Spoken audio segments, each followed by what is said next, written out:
into another episode of the Steady Chat. I'm Shawn Batu. Cliffy B. And we're going to be talking about dating with intention. We had some funny shenanigans before this. I'm sorry. You know, we got to release the tension a little bit. There is no tension. We're That's cousins. the problem. How do you... So we're going to talk about dating with intention, which I am all about. Fair. I am all about. Yes. Because I have intent. I want something real. Okay.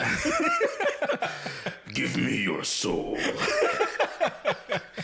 Oh my God. Anyways, today we're going to talk about dating with intention and what it means to do that and why you should do that and what that means and different stuff. Yes. Things like that. So so let's start off with how do you date with intention? So, Mr. dating... Successful relationship. That doesn't mean as much as you think it does. To me, it does. I'll take it. Exactly. Take it. Or give it. Giving is good. So dating with intention is dating with like a purpose, which is what intention means. You're dating with the... Closer. Got you. Yeah. Is it better? Yes. We hear me now? I exist again? No, it's just better. Okay. Yeah. Well, so dating with intention means dating with a purpose or a goal in mind. We'll think of that. So your overall primary goal should be to date with the intention of finding someone to, become your boyfriend or girlfriend or your, future, husband or wife.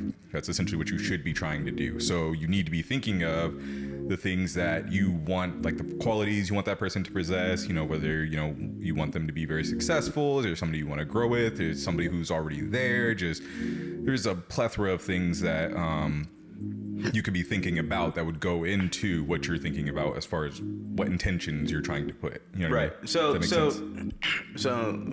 define intention, right? Uh-huh. So intention from the internet. Thank you. Is I like this definition. It's an aim that guides action. There we go. And objective. Ooh, like right? That. Yeah. Right. Like it's like All right. An aim that guides action. And it's very true. It is. Oh God. I'm dying. I just ate some really good Chinese food. And then drink They're milk not without water? Bro. I'm confused. Bro, that's eggnog. Oh, I mean, look. Do you not like eggnog? I don't. Are we even cousins? We're clipping that. So yes, an aim that guides action, right? And I do really love that definition a lot. Yeah. I just looked it up right now. But in dating, I do this because I'm single. I'm just advertising at this point. Like the 10 people that watch this are like, oh, Shawn's single. Just plugging yourself in there. Yeah, Eventually we get maybe 12. Oh, 12 people that watch. Nice. That would be cool. Those 2 people who don't know us. Yeah. Anyways. So in dating, whenever I go on a date or whenever I decide to eventually download dating apps again, my intent is to eventually get married. So my actions of taking them on dates, getting to know them, taking them on different adventures and stuff like that, right? Mm. So that I can mostly get them to talk and show their personality is with the intent of showing who they are so that I can assess whether I want to spend the rest of my life with them. Perfect. Exactly. That's exactly what I'm doing. Sums it up perfectly. I actually think that's the perfect example of how you should be dating. Like, you have to date with your intentions in mind, like what you're trying to accomplish, because otherwise, why? Like, you're just wasting your time and theirs, really. Yeah, exactly. I mean, and I really think that wraps it up. That's gonna be the end of the episode today. And I'm Shawn Batu. Cliffy B. All right. You guys have a great day. I'm just kidding. I don't think that's actually happening. Oh man. So also dating with intention, going along those lines, really means asking some hard questions. And these are the only 2 points that we had. Maybe we can go to some other stuff. But asking the tough questions, like, for me, do you smoke? For me, I hate it. I cannot stand it. I haven't made up my mind on vaping yet. I really haven't. It's fair. It seems kind of douchey, but like it doesn't kill you as bad, I guess. Like it's not as terrible for you. Another one is, are you an alcoholic? Like I like drinking, but I'm not an alcoholic. Right. Don't overboard about it. I don't go overboard really at all. Like last weekend was the first time that I ever like drank like a pretty good amount. Yeah. They also made me a random drink that I didn't want them to make for me, but it was good. One of our, well, he wants to be famous. Kendrick. He told me about a drink a while ago. Yeah. And they had never heard of it. And I was like, oh, what is this thing? And so I showed it to them. And then I was like, they were like, oh, okay, I can make it for you. I was like, I don't want it. It's no, it's not a thing that I want. And they made it for me, and I did not finish that. I took like 5 sips, or 5 drinks. Rough. It's really rough. But yeah, it's just like, do you want kids? Do you not? Yeah. You know, do you want to stay here or do you not? Do you want to move out of state? Do you want to travel? Yeah. Yeah, like, do you even want to get married? Yeah. Like, you know, that's a big thing. I want a monogamous relationship. Oh yeah, and if you don't, no, it's not the life I live. I was talking to, again, like my one of the coaches at the gym I go to, and he was telling me, he's like, bro, one thing that I did not know about the woman that I married and divorced is that she did not want to have kids. And I was like, and he was like, I wanted to have kids. I was like, bro, how did that not come up? Yeah, that's crazy, actually. I'm like, dude, like, sex is awesome, and it usually leads to kids. How do you, what? And so he has a kid. Yeah. Like, they have a kid. And I'm like, bro, that's rough. Yeah, it's pretty weird. Like, how did they never have that conversation? Honestly, I don't know if it's that weird, because like we were talking about in all 5 episodes of the last 6, because we just recorded one. Communication. Yes, people don't communicate. Yep. People do not communicate.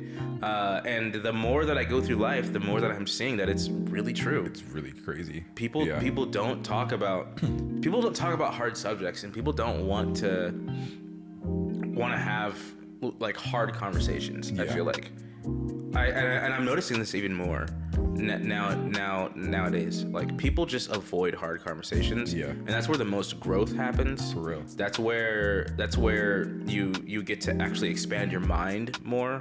You know, you get to do a lot of things, like, for your own personal growth. Like with any subject in general, like, not to get into like politics or anything that, but like talking about subjects that you're just uncomfortable with, like, really helps you grow. Yep. And being open to being wrong is definitely a huge thing. I come off like I know everything. I know for a fact that I don't. I just have opinions. Fair. Yeah. Same. Yeah. I feel like I know some things, but those things that I know are way less than the things that I don't know. Like, there's so much stuff out there. I feel like I'm learning every day. Like, I'll never know everything I want to know, even. Like, just the amount of knowledge that's available to us, especially with the internet and Google and stuff. Like, bro, there's just no way. There is a lot of information overload. Like, there's so much information out there that we could just, like, we just kind of take it for granted. For sure. Like, for sure. We just do not. We don't think, oh, I'll Google that. Right. I'm sorry. I have all these stories that I just remember when I actually get to talk to somebody, because I so I was at my other cousin's bachelor party, bro. Okay, first off, NOLA, insane. Never want to go back. Like at least to like wherever the Bourbon Street is. Like, just insane, super dirty, but it was super fun. Okay. But one of the guys that was there, we were chilling at the mansion. Like, we all rented the mansion. But it was really cheap. But we were all staying at this mansion, and this guy, like, over everything was just be like, I'm gonna Google this. Like, I'm gonna look it up. Everything. like somebody would be like yada yada yada, like, oh no way, and he look up like, dude, that's true. Oh, that's so crazy. Like, I didn't even know. And he would like legitimately like look stuff up. Interesting. I really wanted to adapt that to my life. Yeah, it's pretty I just didn't do it. I learned to code. Yeah, well. Oh man, that's interesting though. I do it sometimes. Like if I actually care, that's the thing. Like, is it something important enough that I want to actually go search out the information for it? Otherwise, like, whatever. Yeah, I guess it just comes down to if you actually care. But we've gone off the rails. Dating with intention just means, in general, just asking the hard questions. And what was the definition again? It was dating with an aim that guides action. Yes. Yeah. So if you're dating with intent, you're going, like, the first date you may go on may just be a coffee date. In fact, in the book that I always talk about, he says if you're dating with the intent to marry and not just to like get some, he says go on a coffee date and set that for an hour. Mm-hmm. And you know, when that hour's done, just like be done. But he says that's a great place to like talk, get to know somebody without the fanfare of like dinner on a Friday or Saturday night where like everybody's gonna be there and they kind of have this different mindset as to how that works. And so maybe the first day is just like really chill where you just talk to them, or alcohol. I don't know what she means by that. She means like as another distraction or something else that would keep things from being very natural and easy, like chill. Yeah. Like have it or don't have it. Don't have it. Yeah. I'm like, what? Well, what if you, like, the thing is, like, what if you want a mimosa or something like that? I feel like a mimosa on a first date might be okay. Okay, but like one mimosa. Oh yeah, not like 20. Like, you're not trying to get, messed up. You're not trying to get messed up at 11 a.m. People do this. Yeah, I've done this. No, here's the thing though. I used to drive for Lyft in San Francisco, and I would see people with flasks just walking. Not, and I'm not talking like homeless people. I'm talking people that are like in suits or like they have some sort of money. Like they have like flasks and they're like drinking, like some marketing executive or something like that. I'm like, bro. Because I don't want to drink that, or I don't want to get used to that. Like, again, alcoholic, like just not a thing. True. But anyways, yeah. That's it. Yeah. Okay. All right. Cool. My name is Shawn. I'm the CEO of Steady. Cliffy B, CMO.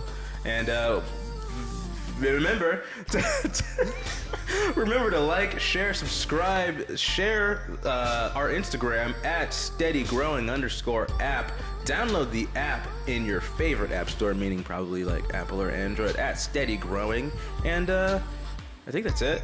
Yeah, hit the notification bell. Yeah, hit the notification bell. We're eventually going to have an email list because we write a lot. He writes a lot. I write a lot. Yeah, he writes a lot. Anyways, you guys have a great rest of your day. Later, y'all. Peace.